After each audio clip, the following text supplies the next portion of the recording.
Olá, turma, boa noite. Minha equipe ficou responsável de falar sobre o bloqueio átrio-ventricular. Minha equipe é composta por Alessandra Oliveira, Adriele Helena, Camila Santos, Daiane de Oliveira, eu, Deise Laurentino, Isabela Salviano, Leandro Albuquerque, Luana Beatriz, Otoniana de Carvalho, Cibele Rosendo e Taliane Farias. Para se entender os bloqueios atrioventriculares, é preciso, antes de tudo, revisar o sistema circulatório e o coração. O coração é um órgão musculoso involuntário comandado por impulsos elétricos de forma rítmica e constante. O sangue com gás carbônico entra no átrio direito pelas veias cavas superior e inferior. Próximo à entrada da veia cava superior encontra-se o nó sinusal, que comanda a condução do impulso elétrico. E junto a ele temos as fibras interatriais, que deslocam o impulso pelos átrios, fazendo com que eles se contraiam, forçando a passagem do sangue rico em gás carbônico para os ventrículos. Em seguida, temos o nó atrioventricular, que fica localizado no septo do coração. Logo após, temos o feixe de His, que também fica no septo do coração, e se divide em ramos direito e esquerdo. Nas extremidades temos as fibras de Purkinje, que ficam localizadas no endocárdio de ambos os lados dos ventrículos, e passam o impulso elétrico quase que instantaneamente. No eletrocardiograma, o impulso do nó sinusal é representado pela onda P. Ao passar pelo nó atrioventricular e feixe de His, o impulso é lentificado de propósito para que o sangue chegue totalmente nos ventrículos. Esse episódio é representado pelo intervalo PR. Ao passar pelo feixe de His, os ramos ventriculares e as células de Purkinje, o impulso é mandado para todo o ventrículo e faz com que o mesmo seja despolarizado de forma septal, que é representado pela onda Q, de forma apical, que é representado pela onda R, e de forma de paredes livres, que é representado pela onda S. Essas ondas são diferenciadas pela direção de propagação dos impulsos elétricos. E assim forma-se o complexo QRS. O segmento ST corresponde ao intervalo entre o fim da despolarização e o início da repolarização ventricular. A repolarização ventricular é representada pela onda T.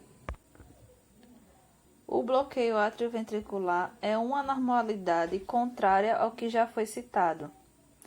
É composto pelo atraso ou interrupção da passagem do impulso elétrico em todo o órgão. Esses bloqueios podem ser classificados em alguns graus, como será explicado pela próxima participante. Boa noite, meu nome é Otoniana e eu vou falar sobre os tipos de bloqueio atrioventricular. O bloqueio atrioventricular de primeiro grau. Neste tipo de bloqueio, a condução atrioventricular é prolongada, com intervalo PR constante em todos os ciclos cardíacos, mas excedendo o limite de duração de 0,20 segundos. As ondas P estão presentes e precedem cada complexo QRS em uma relação, mostrando que houve um retardo do estímulo elétrico. Contudo, todos os impulsos conseguem se propagar para os ventrículos. Pode ser causado por medicamentos como digitálicos, beta-bloqueadores ou bloqueadores dos canais de cálcio.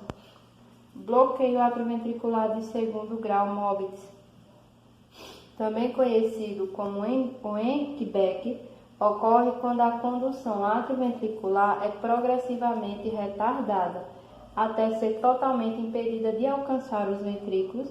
É caracterizado pelo aumento progressivo do intervalo PR até ocorrer bloqueio atrioventricular, representado por uma onda P sem um complexo QRS, mostrando que aquele estímulo elétrico específico não foi conduzido para os ventrículos. Pode ocorrer, como por exemplo, na presença de digitálico e miocardite. Meu nome é Luana, eu vou falar um pouquinho sobre o bloqueio atrioventricular de segundo grau. Esse bloqueio é caracterizado por apresentar um intervalo fixo que pode ocorrer até o bloqueio do estímulo elétrico para os ventrículos, representando por uma onda sem um complexo. Continuando, o bloqueio atrioventricular de terceiro grau ou total é a forma mais grave desses bloqueios, havendo uma dissociação entre os átrios e os ventrículos. O nó sinusal continua a despolarizar com frequência normal, mas todos os impulsos são bloqueados, não alcançando os ventrículos, e dessa forma os ventrículos também são estimulados a iniciar um impulso elétrico para que ocorra a contração dos ventrículos, tornando a frequência cardíaca mais lenta.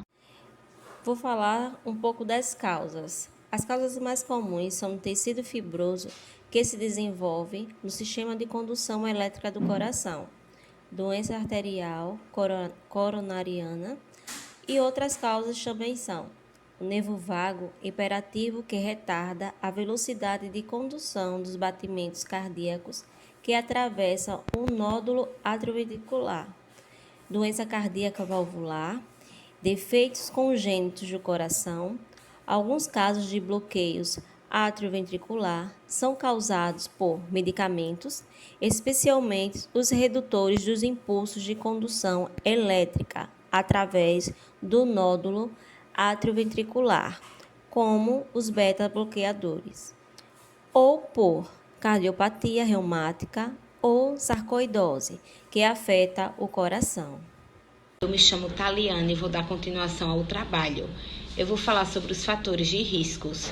Os fatores de risco é a idade avançada acima de 50 anos, o uso de medicamentos como diltiazem, verapamil, digoxina, entre outros, a hipertensão, que é a famosa pressão alta, doenças cardíacas congênitas, sarcoidose, que são doenças inflamatórias, cardiopatia, que são doenças cardiovasculares, e o sexo feminino.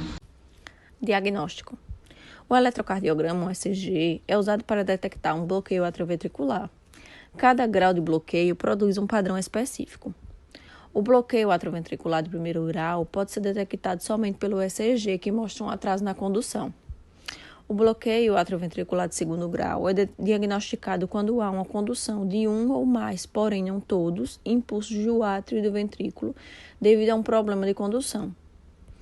Em indivíduos normais, o nó atrioventricular atrasa a condução do impulso elétrico pelo coração. Esse atraso é caracterizado no eletrocardiograma como um intervalo PR. O intervalo PR normal é de 120 a 200 de duração. No bloqueio atrioventricular, o nó atrioventricular doente conduz a atividade elétrica mais devagar. Isso é visto como um intervalo PR maior que 200 na duração do eletrocardiograma. Meu nome é Adriele e eu irei falar sobre o tratamento do bloqueio atrioventricular.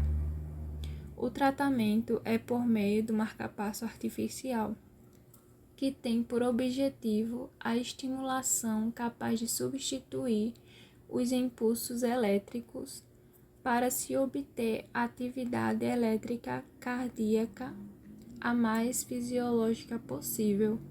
Dependendo do grau que estiver, geralmente não é utilizado o marcapasso artificial.